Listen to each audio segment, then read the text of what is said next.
아기가 태어날 때 산모가 굉장히 고통스럽잖아요. 흔히 어머니들이 아이 놓으러 갈 때 이제 신발을 바로 가지런히 놓고 하는 것은 내가 이 신발을 벗지만 또 신을 수 있을지, 뭐 지금은 뭐 이렇게 병원에 나가니까 그 정도는 아니지만 죽음을 각오로 하는 일이지요. 또 초산일 때는 못 모르고 갔지만 또 둘째 날 때, 셋째 날 때는 또 한번 나가봤기 때문에 얼마나 고통스러운지 알죠. 그러니까 살이 찢어지고 뼈가 완전히 뒤틀리는 어스러지는 그런 고통이죠. 산모한테 너무 고통입니다. 근데 여러분, 이 출생이요, 산모만 고통스러운 게 아니라 출생하는 그 태아도 신생아도 똑같은 고통, 어쩌면 더 큰 고통입니다. 산모가 죽을 힘을 다해 힘을 주잖아요. 힘 줘! 그러면 힘을 막 주잖아요. 그 힘이 고스란히 자궁수축으로 이어집니다. 그렇게 자궁수축이 되면 이 자궁 안에 엄청난 압력이 이루어지죠. 그 태아를 이 세상으로 보내기 위한 엄청난 압력이 자궁수축이 이루어집니다. 그러면 그 작은 아이가, 그 여리고 여린 보드라운 아이가 온몸으로 그 압력과 그 모든 통증을 다 받아내요. 그렇게 엄마가 죽을 힘을 다해서 애를 보내려고 애를 쓰는데 또 문제는 뭔가 하면 골반뼈가 막고 있어요. 뼈가. 그러면 이 아이가 어떻게 하든가 하면 그 가느다르고 여린 머리로 어머니의 골반뼈를 뚫고 나와야 돼요. 골반뼈가 완전히 벌어질 때까지. 그러려면 이 아이가 머리가 어스러진다고 합니다. 어스러져요. 그래서 태어난 아이들의 머리는 6조각입니다. 머리가 6조각으로. 그러니까 태어날 때 엄마는 그 고통을 기억하지만 아이가 기억하지 못해서 그렇지 깊은 무의식에는요, 그 머리가 어스러지는, 온몸으로 받는 압력을 떠나서 머리가 다 어깨어지는 그러한 고통을 무의식 안에 기억하고 있는 것입니다. 네.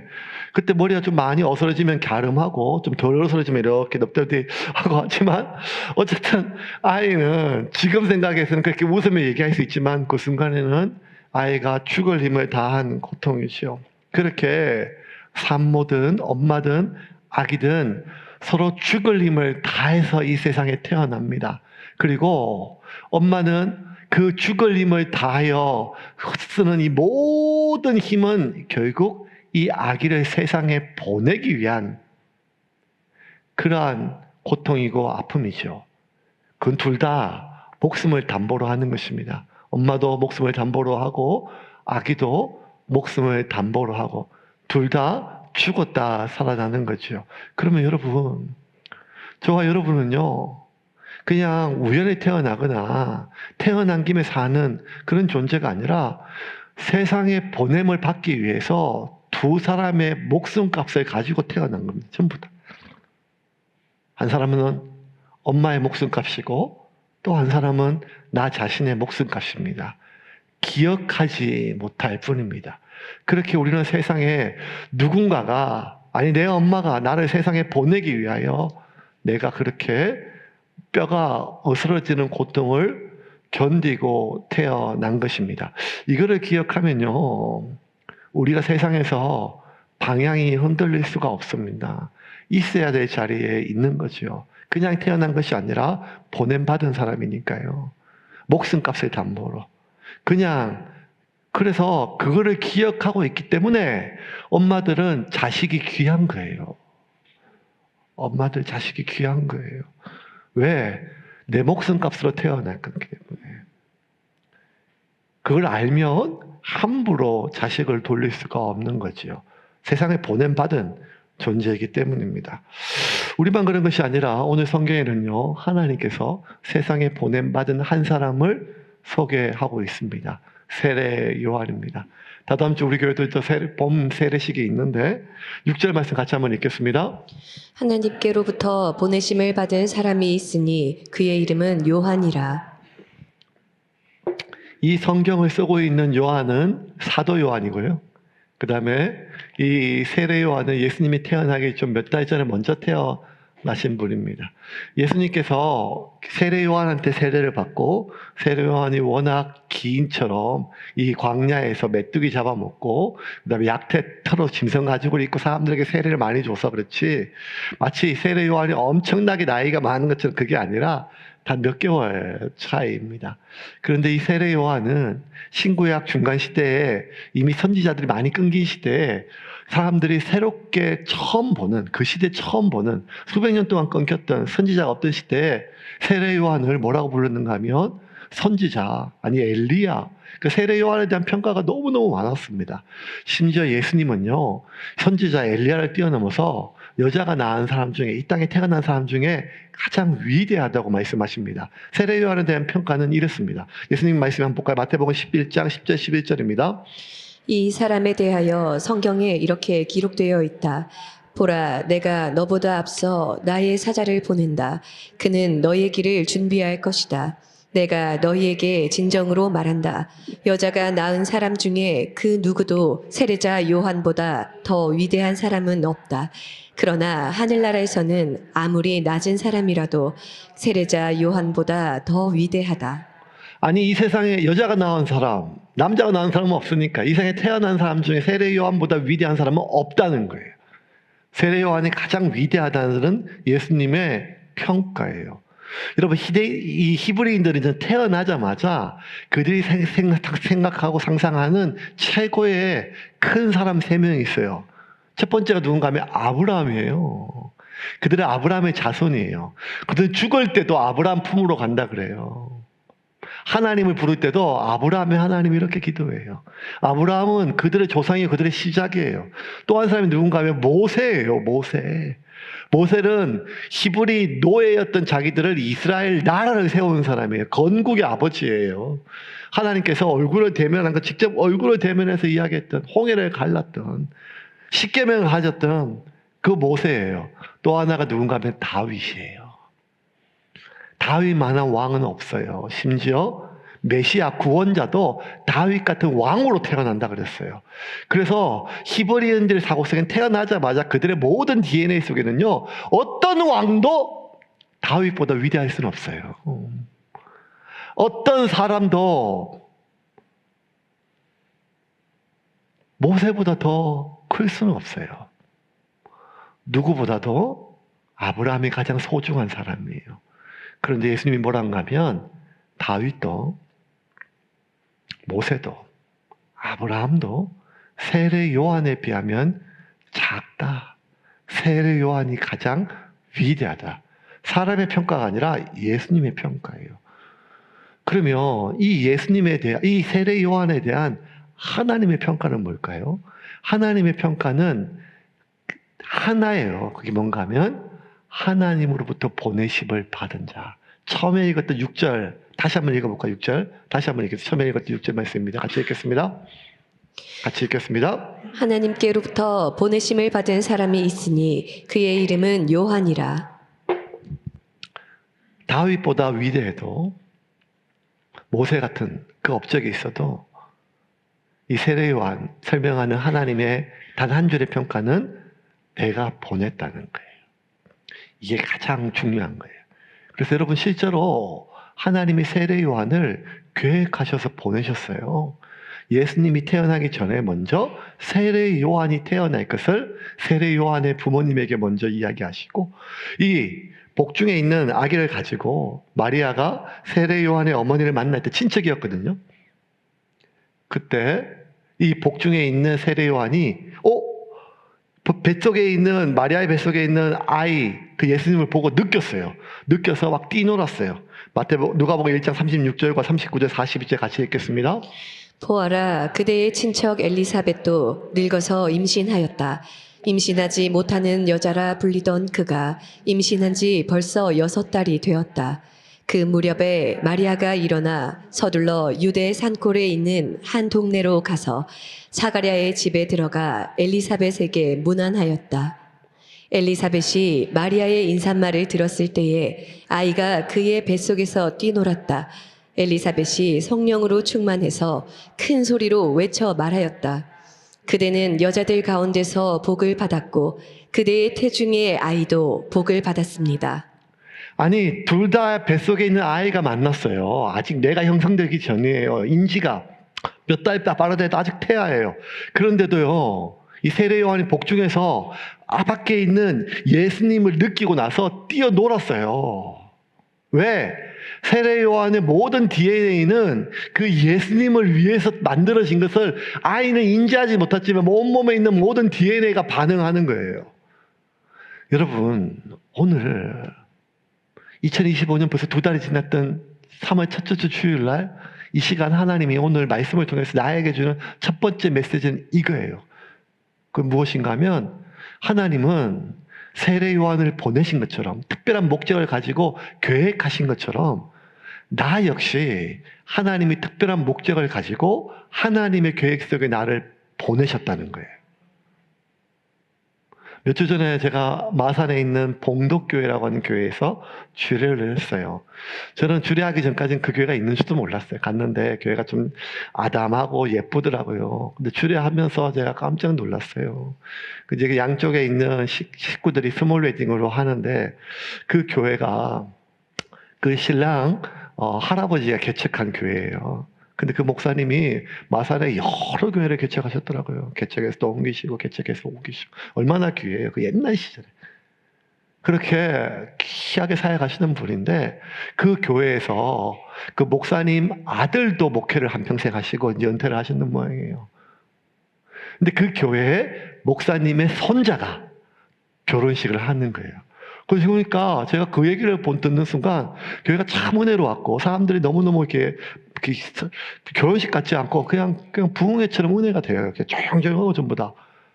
그러면서 와, 그 교회를 개척했던 목사님은 그냥 하나님 주신 마음으로 교회를 개척했겠죠. 그곳에 하나하나 눈물로 벽돌 하나 쌓고 이렇게 세웠겠죠. 그러면서 그 목사님이 나중에 여기 우리 아들이 설교할 거니까 이 단을 이렇게 만들어야지. 그런 계획을 하지 않았죠. 그렇죠. 나중에 여기서 내 손자가 결혼할 거니까 이게 천장을 높게 해야지. 이런 생각이 없으셨죠. 그 목사님은 자기 손자가 태어날지도 모르셨죠. 그때는. 그 목사님은 그런 계획이 아무것도 없었어요. 그냥 하나님 주신 소명을 따라서 이름 없도 빛도 없이 그냥 시골에 가서 하나하나 교회를 세우고 그렇게 만들어 가셨던 거예요. 그런데 그 목사님은 아무 계획이 없었지만 여러분 하나님은 계획이 있으셨어요. 너는 모르지만 네가 벽돌 하나 쌓는 이 교회에서 네 아들이 목회를 할 거다. 너는 모르지만 네 손자가 이곳에서 결혼식을 올릴 것이다. 하나님은 그 계획을 따라서 만드셨다는 거예요. 저는 그게 온몸으로 느껴졌어요. 제가 그래서 설교 주례할 때 그 얘기 했어요. 하나님은, 그 목사님은, 그 할아버지는 아무 계획이 없었지만 하나님은 계획을 가지고 언제 먼 훗날 이 주의 종의 손자가 이곳에서 결혼식을 할 거다. 여러분, 저와 여러분은 하나님의 계획 속에 만들어졌어요. 그냥 우리가 보면 그냥 태어났어요. 상황이 이렇게 맞춰서 살아요. 우리가 계획대로 살아가는 게 거의 없어요. 대부분은요, 계획대로 되는 게 하나도 없으니까요. 계획대로 되는 게 하나도 없으니까요. 제가 얘기했잖아요. 계획대로 된 게 뭐 있어요? 진짜 이렇게 뱃살이 많을 줄 알았으면 참치로 태어날걸.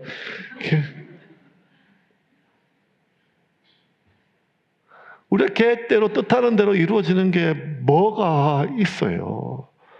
저 태어나서 제일 많이 들은 게 저거 그냥 어쩌다 태어났다고. 8번째 태어났어요. 8번째. 큰 누나가 20살 때 제가 어머니가 저를 가졌어요. 큰 누님이 경북대 다니다가 내려와가지고 방학 때 와가서 큰 누나, 엄마하고 아버지를 잡았어요. 쥐잡듯이. 뭐 하는 짓이냐고. 애를 낳는데 부부가 뭐 하는 짓이냐고. 지금 7도 제대로 클지 안 클지 모르는데 8째가 웬년이냐고. 둘이요. 얼마나 답답하면 그랬겠어요. 그랬더니만 엄마가 그랬대. 누님한테. 어쩌다가 애가 생겼다고. 어릴 때 저는 그게 뭔 말인지 몰랐지만 계획하고 세운 게 아니더라. 어쩌다가 걔가 생겼다고. 그러면서 하는 말이 엄마가 이랬대요. 딸이면 엎어 재울 거다. 엎어 재울 거다. 엎어재우는 말이 뭔 말인지 몰랐어요. 엎어재운다는 말이.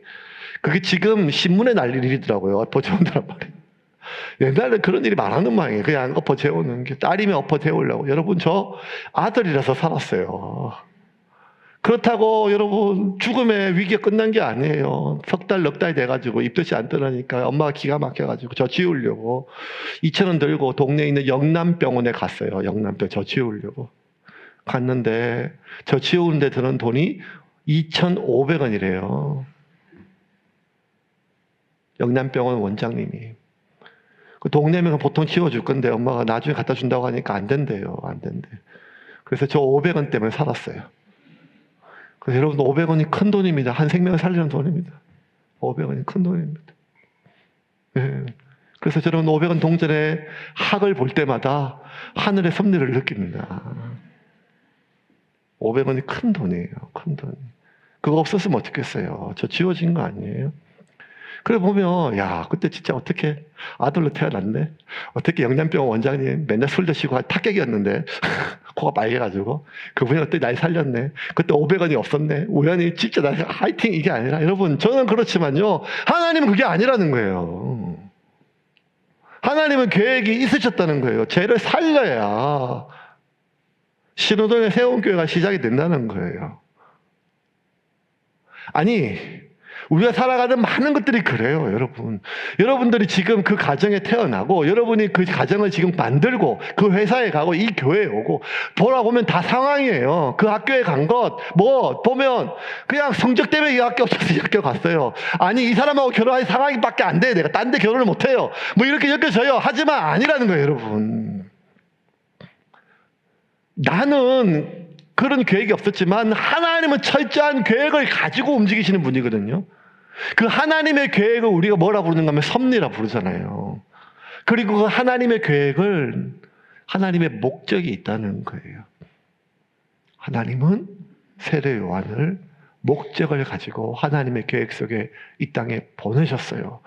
그래서 지금 이 상황은 내가 기대했던 상황이 아니지만 지금 이 모든 것들은 내가 기대했던 게 아니지만 여러분 기억하세요. 하나님은 목적을 가지고 나를 보내셨음을 믿으시길 바랍니다. 이것이 하나님이 오늘 내게 주신 첫 번째 명확한 메시지입니다. 그럼 하나님 나를 왜 보내셨을까요? 하나님 세례 요한 왜 보내셨을까요? 7절입니다. 같이 읽겠습니다. 그가 증언하러 왔으니 곧 빛에 대하여 증언하고 모든 사람이 자기로 말미암아 믿게 하려 함이라. 자기로 말미암아 예수가 구원자임을 믿게 하게 위함이라는 거예요. 이게 세례 요한에 태어났고 우리가 태어난 보냄받은 목적입니다. 예수님이 구원자임을 믿게 하기 위함인 거. 자꾸 살아보니까요, 사람이 자기 앞가림을 하는 게 참 중요한 것 같아요. 자기 앞가림을 중요한 게. 훌륭한 사람, 위대한 사람이 아니더라도 그냥 자기 앞가림을 하는 것이 이게 참 위대하다라고 하는 것. 가족 중에 누군가가 자기 역할을 못하는 것, 이런 무책임한 것, 무능한 것 이런 걸 넘어서 누군가가 그 역할을 대신해야 돼요. 그게 너무 힘겨운 거예요. 자기 역할이 있는데. 이게 점점 살아보니까 더 그런 것 같아요. 형제 중에 누군가가 각자 자기에게 맡아진 역할이 있는데 자식 중에 부모가 부모의 역할이 있고 아버지가 아버지의 역할이 어머니가 어머니의 역할이 있고 교회 안에도 마찬가지고 누군가가. 근데요 보면 다 책임감이 있고 다 열심히 하는 게 아니라 어떤 사람은 무책임하고 어떤 건 무능하고 다 자기 앞가림을 못해요. 그래도 여러분 교회는 굴러가고 나라는 굴러가고 회사는 굴러가고 집도 굴러가고 다 굴러가요. 근데 굴러가는 게 아니라 누군가는요 누군가의 짐을 대신 지고 자기를 갈아 넣기 때문에 굴러가는 거예요. 그냥 되어지는 게 어디 있어요. 그냥 되어지는 게. 그래서 어릴 때는 위인전 읽고 위인이 참 위인인 줄 알았어요. 대단한 걸 이룬 사람이. 근데 이제 조금 나이가 먹고 보니까 그냥 자기가 앉은 자리에서 자기 역할을 해내는 것이 참 위인이더라고요. 위인. 자기 앞가림 하는 게 이렇게 중요하더라고요. 근데 이제 조금 더 지나고 보니까 이렇게 자기 앞가림하고 남에게 피해 안 끼치는 거 이것도 훌륭하지만 더 귀한 거는 자기 앞가림뿐만 아니라 누군가를 위해 좀 도움이 되면 그게 얼마나 귀한지 모르겠어요. 그냥 나한테 그때 큰 돈이 아니었지만 그냥 무식한 그때도 10,000원, 누군가한테는 이 10,000원이 그 시간을 견딜 수 있는 큰 돈이더라고요. 나한테는 그냥 1시간 30분 전화통화 들어준 건데 누군가한테는요, 그 마음의 짐을 그날 한나절을 견딜 수 있는 큰 힘이더라고요. 괜찮아? 이렇게 물어본 게 나한테는 아무것도 아니지만 누군가한테는요, 오늘 하루를 내가 포기하지 않을 수 있도록 견딜 수 있는 큰 힘이더라고요. 그래서 누군가를 위해서 그렇게 한마디, 1시간, 10,000원 그렇게 하는 것, 나 자신의 앞가림을 넘어서 이게 얼마나 위대한지를 몰라요. TV를 보면 요새 광고가 이제 한국도 선진국이니까 뭐 유니세프다 뭐 해가지고 굿네이버스 뭐 해가지고 이렇게 사람들 돕는 거, 아프리카의 빈민들 뭐 기아들 뭐 우크라이나 뭐 이런 후원을 또 요청하는 광고들이 많죠. 귀한 일들이에요. 귀한 일을 아는데도 불구하고 어떨 때는 너무 이렇게 좀 그냥 짠하게 만들어서 약간 좀 마음이 불편할 때가 있어요. 그래서 막 그냥 빨리 털어 이렇게 너무 이렇게 불쌍하고 뭐 힘들고 또 이렇게 어려운 상황들을, 그래서 뭐 빈곤 포르노라고 하는 이런 단도 생겼어요. 너무 이렇게 극대화시켜가지고 돈을 받아서 조직을 유지하는 데 쓴다 뭐 이런 얘기도 있었어요. 그래서 뭐 그냥 그래서 있었는데 어떤 광고를 제가 후원 광고를 보다가 이게 어떤 문구에 제가 뭉클하게 와닿은 데가 있어요. 이게 뭔가 하면 국경 없는 의사예요. 국경 없는 의사예요. 국경 없는 의사에 아프리카의 남수단의 분쟁 지역에서 일하고 있는 어떤 의사인데 그 의사가 한국 의사예요. 한국 의사 이렇게 얘기를 하더라고요. 실제로 그 10,000원, 20,000원 후원이 큰 것도 아니에요. 근데 그 10,000원, 20,000원이 사실 작은 돈인데도 이렇게 얘기하더라고요. 이게 저한테 와닿아서 가면 자기가 생전 모르는 사람을 위해 돈을 쓴다는 것은 큰 결심이 필요하고, 큰 결심이 필요한 돈은 큰 돈이에요. 저는 큰 돈은 액수가 많은 돈인 줄 알았거든요. 근데 그게 아니라 큰 결심이 필요한 돈이 큰 돈이라는 거예요. 근데 큰 결심은요, 내가 내 새끼 쓰는 거 이게 아니라 생전 모르는 사람을 위해 돈을 쓴다는 것은 큰 결심이 필요한 돈이라는 거예요. 그리고 큰 결심이 필요한 돈은 큰 돈인 거예요. 그 후원금은 바늘을 사고 주사를 사서 사람을 살리는 직접적이고 큰 도움이 됩니다. 저는 그냥 아무것도 아직 지나가는 이 문구가 저한테는 확 와닿았어요. 그래서 갑자기 나 후원할까? 한 20,000원? 컴패션 취소하고 이거 할까? 이런 생각이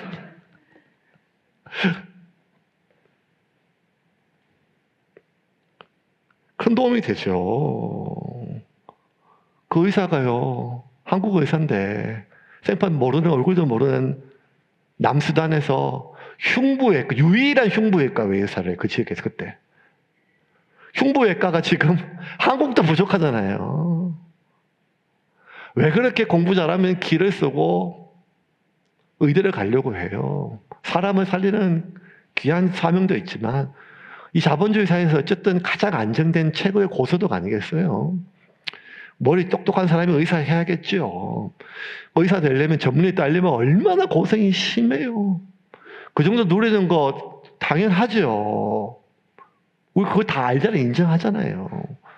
그런데 그렇게 공부하고 또 의사가 되려고 애쓰는 것도 어쩌면 내가 그 많은 생활을 누리고 또 사람 보람도 있잖아요. 그런데 그게 아니라 내 자신이 아니라 생판 얼굴도 모르는 남의 나라 가가지고 돈 한 푼 받는 것이 아니라 내 돈, 내 시간, 10,000원도 큰 돈인데 생전 모르는 사람을 위하여 쓰는 돈은 큰 결심인 돈인데 그 10,000원, 100,000원 돈이 아니라 내 시간, 내 인생을 그렇게 쓴다는 것은 얼마나 큰 결심이 필요할까요? 그런데 그 광고에 나오는 그 아프리카 수단에서 그렇게 흉부외과로 일하는 그 의사의 이름이 김영웅이더라고요. 영웅. 그래서 내가 그래 네가 영웅이다. 당신이 영웅입니다. 당신이 영웅입니다. 그리고 그 영웅이 사람 살릴 수 있도록 10,000원, 20,000원 후원해가지고 그 바늘 하나 사고 주사 하나, 말라리아 약 하나 사는 것, 그 사람들도 영웅입니다. 맞다, 영웅이다. 지하까지 못하는 것도 천진데 생전 얼굴도 모르는 사람을 위해서. 그런 사람들 이 사회의 영웅 아니겠어요? 그런 의사만 영웅이 아니라 지금도요, 그런 광고나 뉴스에 나오지 않아서 그렇지요. 저 아프리카가 아니라 아랍의 목숨을 걸고 복음 전하고 생명을 넘어서 영혼을 살리기 위해서 애쓰는 선교사들이 얼마나 많아요. 지금도 나는 하나님의 부름 받았지만 내 자녀들은 그 원주민들과 섞여가지고 고통당하는 힘들고 어려운 얼마나 많아요. 3월 마지막 주에 와서 간증하신 우리 문재봉의 선교사 몇 분 간증했잖아요. 나는 견딜 수 있었지만 생판 모르는 나라에서 내 자식이 말도 못하고 언어하고 학교에 가서 말 한마디도 못한 채 공항에 와가지고 숨도 못 쉬는 걸 봤을 때 매일매일 엄마가 그 아이 학교에 갖다 놓고 밖에서 창문으로 3시간씩 4시간씩 지켜보고 그 견딜 수 있는 부모가 몇 명이나 있겠어요. 그렇게 하는 이유가 뭐겠어요? 결국 누군가의 생명을 살리기 위함이 아니겠어요. 그럼 어쩌면 하나님께서 이 땅에 우리에게 이제 많은 직업들이 있는데 이 직업은 우리의 생계를 위한 첫 번째죠. 먹고 사는 것도 우리 사명이에요. 근데 그 생계, 나를 위함도 있지만 또 하나 누군가를 돕기 위한 거지요. 의사는 그렇게 사람을 살리는 거죠. 자신의 생계가 유지되지만 또 사람을 살리는 보람이 그게 의사 아니겠어요? 노래하는 가수는요. 그 노래함으로 자기가 생계가 유지가 되겠죠. 하지만 그 한 곡의 노래가 누군가의 귀와 누군가의 마음을 즐겁게 하잖아요. 그림 그리는 사람은요, 화가는요, 그걸로 생계가 유지가 되죠.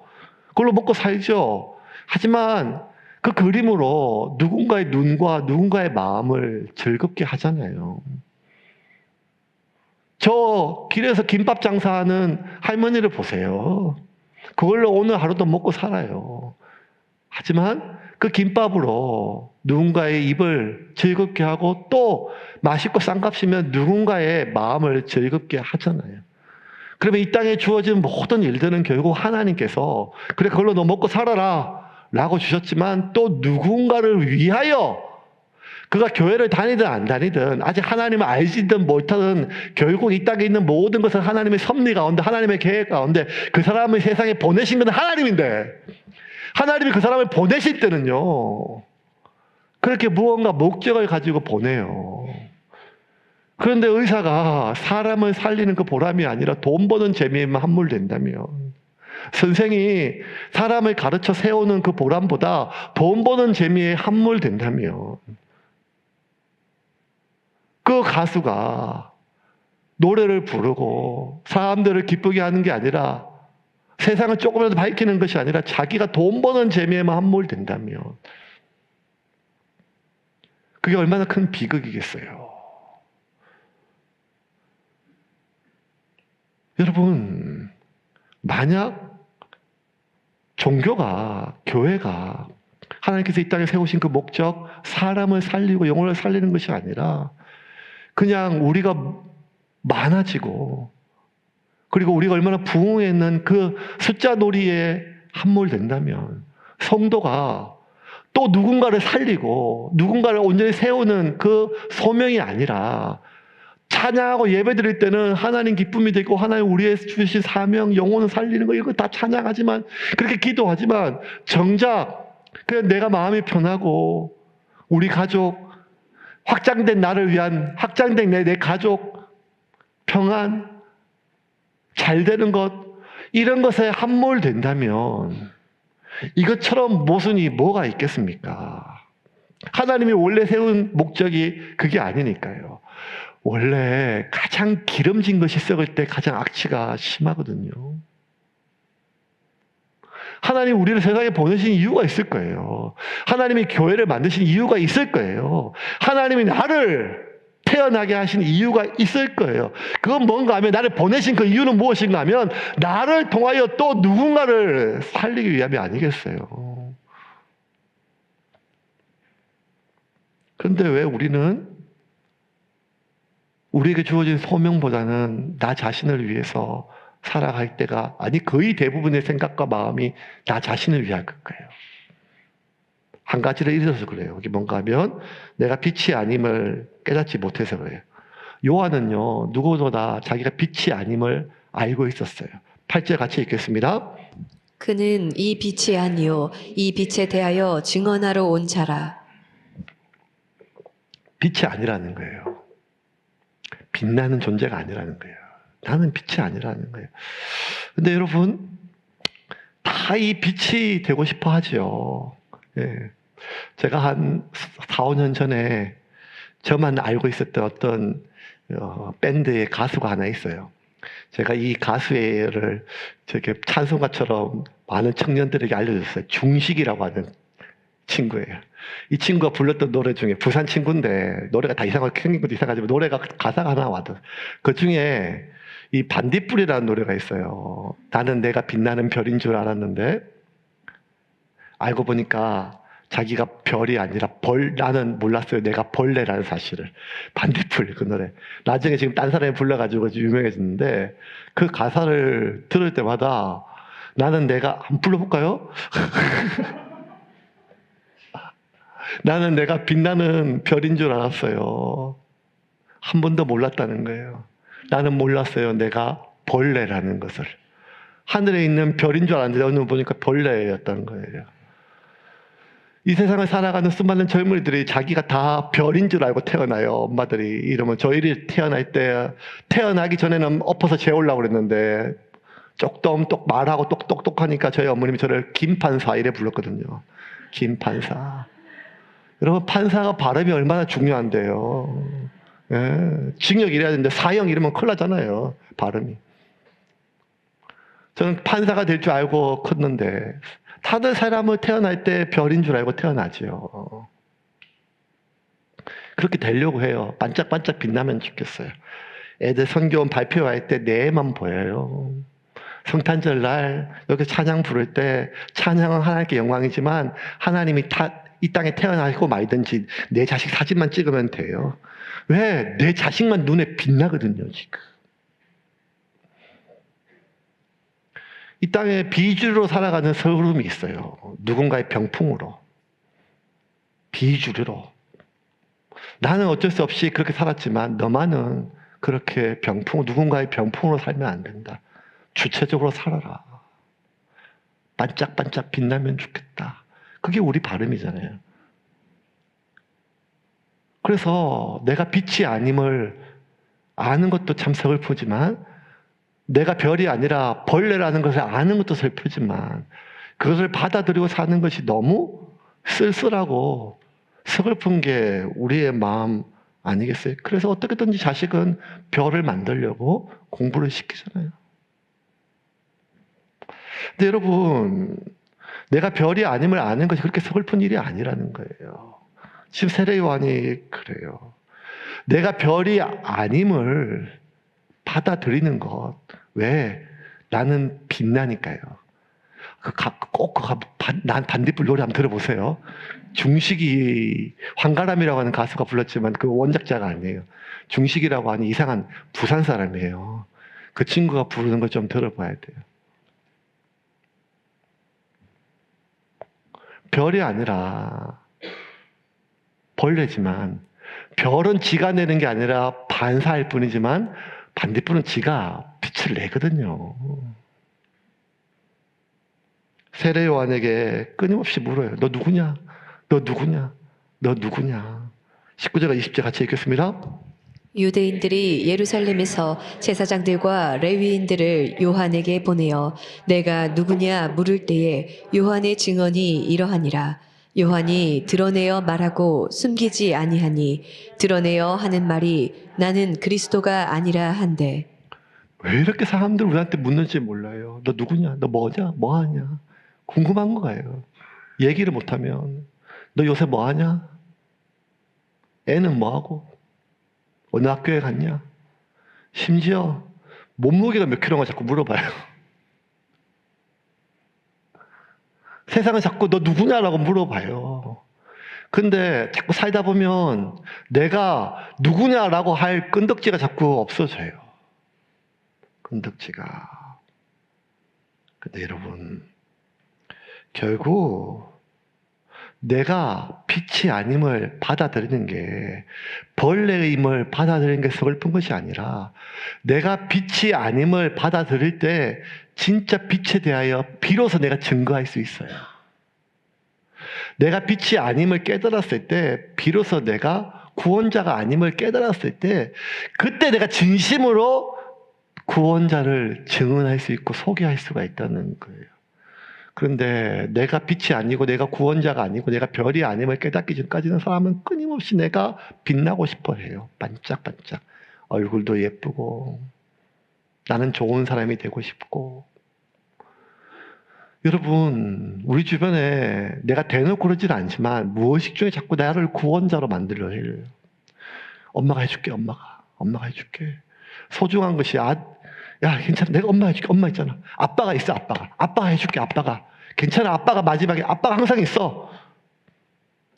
그 귀한 마음은 사랑이죠. 그런데 여러분, 내가 어느 순간이 되면 내가 더 이상 해줄 수가 없어요. 아니, 내가 할 수 있는 게 하나도 없어요, 여러분. 그런데도 우리가 무심코 나를 갈아서라도 내 자식, 내 소중한 무언가가 자기가 별이 아니고 벌레라는 것을 받아들이는 것이 서글플까봐 어떻게든지 자기를 갈아 넣어가지고 빛나게 해주고 싶어서 내가 해줄게. 귀한 사랑처럼 보이지만 여러분, 우리가 기억해야 될 게 나는 절대 구원자가 될 수 없어요. 인간은요. 그렇게 애쓰고 수고하다가 누군가 이런 말 해주면 지금까지 고통이 다 사라져요. 목사님 없었으면 어쩔 뻔했어요. 엄마 아니었으면 우리 집 어쩔 뻔했어. 아버지 때문에 내가 살아. 당신 때문에 내가 살아. 이런 말 들으면 내가 다 지금까지 모든 것들이 다 씻은 듯이 사라지는 것처럼 보이지만 여러분, 나는 구원자가 아닙니다. 내가 구원자가 아님을 받아들일 때 비로소 내가 서글프고 한없이 작은 벌레라는 것이 받아들이는 것이 아니라 진짜 빛나는 별을 소개할 수 있다는 거예요. 그래서 세례 요한이 내가 별이 아님을 끊임없이 너는 누구냐라고 물을 때 내가 누구다라고 하지 않고 나는 빛이 아니고 별이 아닙니다. 왜? 진짜 별은 따로 있기 때문입니다. 이제 좀 말씀을 정리할게요. 허리가 조금씩 돌아오기 시작했습니다. 집을 많이 나갔는데 한 3분의 1쯤 돌아온 것 같아요. 3분의 2는 언제 돌아올지 모르겠어요. 그래서 조금 나아가지고 이제 허리 좀 더 낫겠다고 애를 지금 쓰고 있거든요. 그래서 저녁마다 좀 걷고 있는데 어제 무심코 이렇게 전에 있던 교회 장로님을 만났어요. 장로님 웬일이세요? 권사님하고. 자기 이사 왔다 얘기하면서 하시면서 이제 저를 많이 귀하게 여겨주시는 장로님이세요. 그래서 모르면서 이제 교회 어딘지 여기 있다고 얘기하면서 이렇게 하시면서 이제 물어보세요. 몇 명이나 모이세요, 이제? 저를 위하시는 분이니까 오셔가지고. 그래서 이제 주일날 이제 교회가 아이들까지 1부, 2부, 3부 치면 한 200, 30명, 200명 좀 넘어요. 근데 저도 모르게 250명. 이 입이 열을 좀 거치고 가야 되는데 여기를 거치거나 바로 나왔어요. 이제 교회 와가지고 저는 걷다가 교회 와가지고 주중에 또 다른 우리 교회 탐방이 있어가지고 구미 목장교회에서 교육자들 탐방했거든요. 작년에 왔던 교회인데 또 왔어요. 와가지고 배우려고. 교회가 어떻게 개척했고 양육은 뭐고 소그룹 어떻고 이런 게 아니라 제일 먼저 궁금한 게 몇 명 모였는지 그걸 들어야 그 뒤에 이야기가 들을 필요가 있는지 아닌지 결정이 되니까요.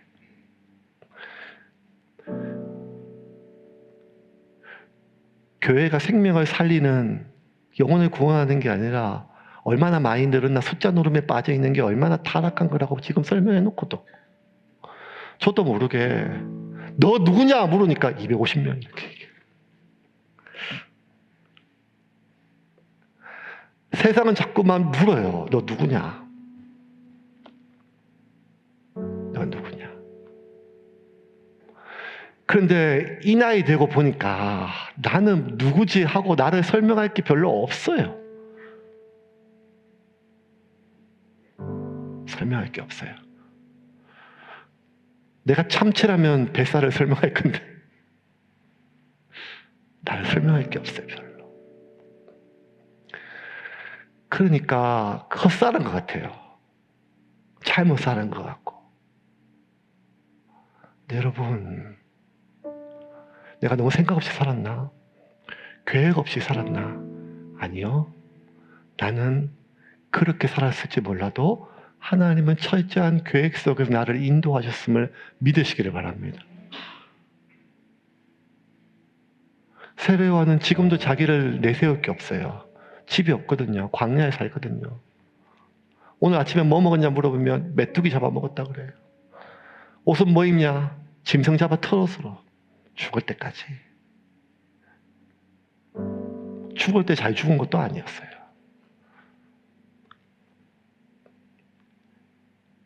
그런데 세례요한 하나 가지고 살았어요. 그게 뭔가 하면 나는 하나님의 보냄받은 사람이라는 거예요. 그게 세례요한이 흔들리지 않고 마지막까지 자기는 그런 남루한 옷을 입어도 그 멋있는 옷을 입은 사람을 향해서 예수가 그리스도임을 증거하며 살았어요. 자기는 그 거친 곤충을 씹으면서도 온갖 맛있고 기름진 것을 먹는 사람들에게 그 예수가 우리의 구원자임을 증언하며 살았습니다. 그 보잘것없는 세례 요한에 대해서 예수님께서 마지막에 마태복음 11장 11절과 11절 이렇게 평가하십니다. 마태복음 11장입니다. 제 마지막 구절. 같이 한번 볼까요? 같이 읽겠습니다. 이 사람에 대하여 성경에 이렇게 기록되어 있다. 보라, 내가 너보다 앞서 나의 사자를 보낸다. 그는 너의 길을 준비할 것이다. 내가 너희에게 진정으로 말한다. 여자가 낳은 사람 중에 그 누구도 세례자 요한보다 더 위대한 사람은 없다. 그러나 하늘나라에서는 아무리 낮은 사람이라도 세례자 요한보다 더 위대하다. 결국 내가 죽을 때 내 자식들이 아버지 참 좋은 아버지였습니다. 엄마 때문에 우리 가정이 안 깨질 수 있었어요. 목사님 때문에 저희 가정이 살았습니다. 당신 때문에 행복했어. 이런 거 되게 중요한 얘기들이에요, 마지막에. 그래봤자 잠깐입니다. 우리가 살아갈 영원이라는 시간이 있어요. 그 영원이라고 하는 천국 속에 이 세상에서 그 누구도 가장 위대한 왕 다윗도 모세도 아브라함도 지극히 작은 사람에 불과해요. 결국 누가 가장 위대한 사람인가 하면 예수 그리스도를 증거하는, 내가 빛이 아님을 받아들이고 그것을 서글퍼하고 좌절하는 것이 아니라 진짜 빛인 그리스도를 누군가에게 증언하는 그 삶, 그것을 위하여 내가 보냄받았다는 사실을 잊지 않고 날마다 의식하며 살아가는 그 삶, 그 삶은 누군가가 너 누구냐? 라고 물어볼 때 내가 대답할 말이 없고 내세울 곳이 없으며 내가 이런 사람이라고 내세워도 나 온갖 비웃음과 냉소 속의 눈빛 속에서도 흔들리지 않고 마지막까지 내가 가야 될 방향으로 걸어갈 수 있는 힘은 내가 하나님의 보냄받은 사람이란 것을 붙잡는 것입니다. 이번 한 주 다른 무언가를 빼앗긴다 할지라도 여러분 이 사실을 꼭 붙들고 하나님의 섭리와 소명 안에 살아가는 한 주가 되기를 주님의 이름으로 축원합니다.